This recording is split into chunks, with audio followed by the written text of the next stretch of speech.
Astăzi ne aflăm în Slobozia, fix la intrare în Parcul Orășelul Copiilor.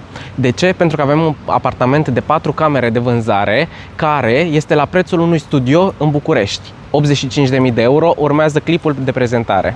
Șt, vorbim despre un apartament cu 4 camere situat la etajul 2 din 4. Haide să-l vezi.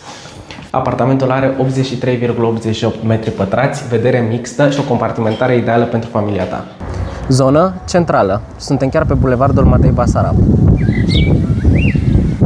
Ai școală, magazine, parc, tot ce ai nevoie la doar câteva minute distanță, iar apartamentul vine cu un lucru pe care greu îl mai găsești în ziua de azi, și anume suprafața. Prețul este 85.000 de euro și nu se mai negociază, iar comisionul este 0. Rămâi ca să vezi prezentarea.